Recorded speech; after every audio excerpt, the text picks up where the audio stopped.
Imagine isso. Você está caminhando por uma estradinha estreita, ouvindo o som de cabras ao longe e o cheiro de lenha no ar. O sol bate nas pedras antigas e, por um instante, você sente como se tivesse voltado 2000 anos no tempo. Hoje, você vai descobrir como eram de verdade os lugares onde Jesus viveu e ver como esses lugares estão agora, completamente transformados. E eu te garanto, depois desse vídeo, você nunca mais vai imaginar a vida de Jesus da mesma forma. Porque o que a gente aprende no Natal não é exatamente o que aconteceu. A primeira revelação já derruba a cena clássica que todo mundo imagina. Feno, madeira velha, animais soltos. Só que nada disso existia daquele jeito. Lucas 2,7 fala de uma manjedoura, e isso confundiu o mundo inteiro. Mas na arquitetura das casas judaicas, isso fazia total sentido. Família no andar superior, animais no térreo durante o inverno para ajudar a aquecer a casa. Manjedoura de pedra embutida na própria estrutura da residência. Ou seja, Maria deu à luz no andar érreo de uma casa comum, não num estábulo isolado. Não era miséria, era simplesmente a vida cotidiana de uma família típica da época. E Belém, naquela época, um vilarejo minúsculo, literalmente minúsculo, dedicado à criação de ovelhas, como Miqueias 5,2 já dizia, pequena entre os milhares de Judá. Ao redor, só campos abertos, pastores trabalhando ao ar livre, exatamente como Lucas 2,8 descreve. E hoje? É outra realidade. Belém virou uma cidade palestina moderna. No centro, a Basílica da Anunciação, construída em 339 d.C., domina tudo. Para entrar, você passa pela famosa Porta da Humildade, uma entrada baixinha que força qualquer pessoa a se curvar. E lá embaixo, uma estrela de prata marca o local tradicional do nascimento. Os campos abertos desapareceram, muros, controle militar, prédios. Mas, olhando para as colinas, ainda dá para ver olivais e vinhedos que, se Maria e José voltassem hoje, eles reconheceriam imediatamente. 2. Nazaré. Agora prepare-se, porque aqui vem o trecho mais visual de todos. Nazaré era tão irrelevante naquela época que Natanael soltou a famosa frase em João 1,46. Pode vir alguma coisa boa de Nazaré? E não era exagero. Escavações arqueológicas mostram que Nazaré, no século I, era praticamente um punhado de cavernas numa encosta rochosa. Casas eram cavernas naturais, ampliadas por muros de pedra calcária.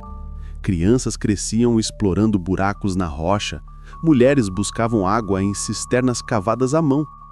Cabras e agricultura de subsistência moviam tudo. Em outras palavras, Jesus cresceu numa casa-caverna, numa aldeia tão pequena que cabia inteira numa única encosta. E hoje? É outra realidade. Nazaré se tornou a maior cidade árabe de Israel. No centro, uma construção gigantesca domina a paisagem. A Basílica da Anunciação, concluída em 1969, a maior igreja do Oriente Médio. Sob ela, arqueólogos preservaram fundos de casas do século I, cisternas ainda funcionais, fornos de pedra onde famílias cozinhavam. Mas a vista é a mesma. Do alto, Jesus via o vale de Jezreel, uma faixa de terra tão fértil que parece um mar dourado quando o trigo cresce. Hoje, no mesmo vale, o que se vê são torres de comunicação, estradas asfaltadas cortando os campos e tratores onde antes só bois puxavam arados. A terra continua produtiva, só que totalmente diferente. Irrigação automatizada, trigo híbrido, tecnologia onde antes havia apenas suor e sol. E as descobertas continuam. Recentemente, pesquisadores encontraram em Nazaré prensas de azeitona e lagares de vinho do período de Jesus, mostrando que a comunidade, mesmo pequena, já produzia seus próprios alimentos de forma organizada. 3. Cafarnaum. Saindo de Nazaré, Jesus não apenas fez uma visita temporária, ele se estabeleceu definitivamente em Cafarnaum, como lemos em Mateus 4,13. Cafarnaum, estrategicamente situada às margens do Mar da Galileia, era uma cidade próspera, um ponto de encontro de rotas comerciais importantes e um posto alfandegário romano. Isso a tornava não só um lugar de passagem, mas também um centro vibrante de atividade, onde pessoas de várias regiões se misturavam. Foi aqui que Jesus chamou Mateus, conforme Mateus 9:9, e a cidade passou a ser a base operacional de seu ministério público. Cafarnaum não era uma cidade qualquer. Suas construções usavam basalto preto local, uma pedra robusta e resistente, contrastando com o calcário branco importado e usado na sinagoga. Isso dava um visual único à cidade. As famílias viviam em complexos residenciais organizados ao redor de pátios compartilhados, uma forma de vida comum na época. E a casa de Pedro, onde Jesus realizou tantos milagres e ensinamentos, estava a apenas 30 metros da sinagoga. Marcos 2:1 nos conta que quando Jesus estava em casa, multidões se aglomeravam a ponto de não caber mais ninguém. Era ali, em Cafarnaum, que as grandes decisões de seu ministério aconteciam. E hoje, Cafarnaum é um parque arqueológico repleto de ruínas protegidas. A sinagoga visível, datada do século I, foi construída sobre as fundações originais, onde Jesus realmente pregou. As pedras originais estão preservadas no subsolo, guardando o eco dos ensinamentos de Cristo. Mas a transformação é clara. Onde antes havia uma cidade próspera, hoje restam somente os alicerces. Onde barcos pesqueiros atracavam, agora substituídos por palmeiras ornamentais, e ruínas que atraem visitantes de todo o mundo. 4. O Rio Jordão. Agora, voltamos no tempo para o momento que oficialmente iniciou o ministério público de Jesus, seu batismo no Rio Jordão. Esse evento não foi só um marco espiritual, mas também um ponto de virada na história da humanidade. O Jordão é um rio com características geológicas únicas. Nasce a 550 metros acima do nível do mar e desce até 400 metros abaixo, criando o vale mais profundo do planeta.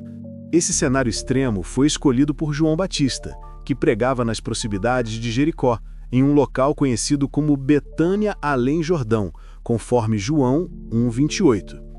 Esse era um ponto estratégico, um caminho obrigatoriamente percorrido pelos peregrinos que subiam até Jerusalém, o que garantiu que a mensagem de João alcançasse muitas pessoas. Foi ali, nesse ponto de curva do rio, onde Jesus foi batizado, criando o remanso mais profundo do Jordão, conforme Mateus 3:16. E no momento do batismo, os céus se abriram, dando início à revelação pública da Trindade, um dos momentos mais poderosos da história cristã, testemunhado por uma grande multidão. Na época, as margens do rio eram cobertas por vegetação densa, alimentada pela umidade constante da região. Tamareiras forneciam sombra e juncos cresciam abundantemente, criando um ambiente perfeito para a privacidade do ritual. O Rio Jordão parecia quase imaculado, uma natureza selvagem, intacta, cheia de silêncio e mistério. E o Rio Jordão hoje? Infelizmente, o Jordão enfrentou sérios desafios ambientais ao longo dos anos. O fluxo de água diminuiu drasticamente devido aos represamentos feitos para irrigação. O que antes era um rio caudaloso, agora se tornou um riacho em muitos trechos. O local tradicional do batismo, Qasser El-Yaoud, foi transformado em sítio arqueológico protegido. Hoje, peregrinos descem por escadas de concreto até plataformas flutuantes, onde podem tocar a água.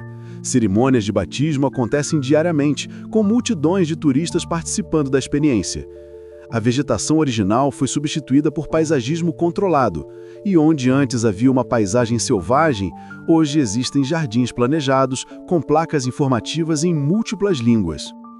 E se você seguir mais ao norte, encontrará Yardenit, uma área turística desenvolvida, com instalações completas para os visitantes, vestiários, lojas de souvenirs, degraus de mármore que descem até a água. Este é o lado comercial do batismo no Jordão. O que mudou? A experiência. Onde antes havia silêncio e introspecção, agora há burburinho constante de grupos organizados. Mas apesar de toda a modernização, algo ainda permanece inalterado: o espírito do lugar. Esses locais revelam algo profundo. Jesus começou sua missão em lugares humildes, mas foi para cenários grandiosos, cidades cosmopolitas e paisagens que testemunhariam os maiores momentos da história. Esses lugares, agora transformados pela história e pelo turismo, ainda mantêm o eco da presença divina que ali habitou. Fique atento, porque o próximo capítulo da jornada de Jesus pode te surpreender ainda mais. Antes de continuar essa jornada pelos lugares sagrados que marcaram a vida de Jesus, não se esqueça de se inscrever no canal para não perder nenhum detalhe dessa incrível jornada histórica e espiritual. Clique no sininho para receber todas as atualizações e embarque conosco nessa viagem no tempo. 5. Cesareia de Filipe. Agora seguimos para Cesareia de Filipe, um local carregado de simbologia e um ponto de virada importante na vida de Jesus e dos discípulos. Aos pés do Monte Hermon, onde nascem as nascentes do Rio Jordão, Cesareia de Filipe não foi uma escolha aleatória, mas uma seleção estratégica. No século I, a cidade era dedicada ao deus Pan e uma caverna natural, de onde brotava água cristalina, era vista como a entrada para o mundo subterrâneo, associado ao mistério e adoração de divindades pagãs. Exatamente nesse cenário, onde templos de mármore branco foram construídos por Herodes Filipe, que Jesus fez uma das perguntas mais cruciais de seu ministério. Mateus 16,15 nos conta o momento em que ele pergunta: "E vós, quem dizeis que eu sou?" E foi ali, diante de altares e estátuas dedicadas ao paganismo, que Pedro fez a grande confissão: "Tu és o Cristo, o Filho do Deus vivo." Essa declaração, feita em meio a altares e estátuas dedicadas ao paganismo, seria um marco na história da fé cristã.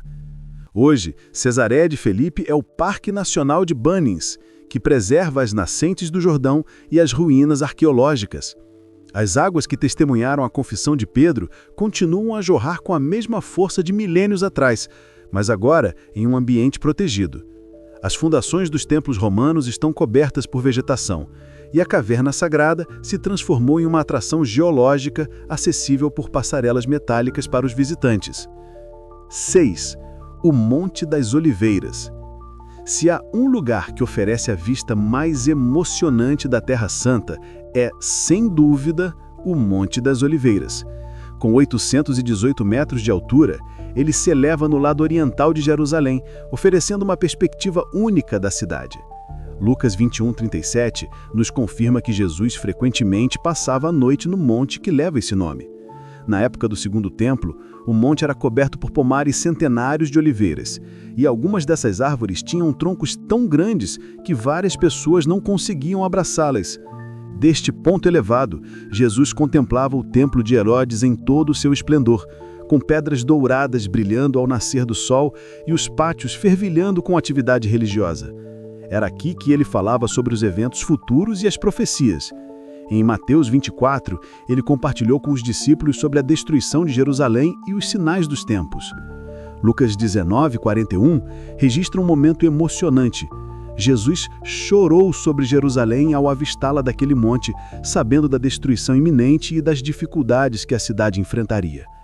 A vista panorâmica de Jerusalém, que ainda hoje é deslumbrante, foi radicalmente transformada com o tempo. Onde antes havia templo dourado, agora brilha a dômula da rocha muçulmana. Arranca-céus e cidade moderna surgiram onde antes havia apenas campos de oliveiras. Mas mesmo com essas mudanças, elementos históricos ainda permanecem.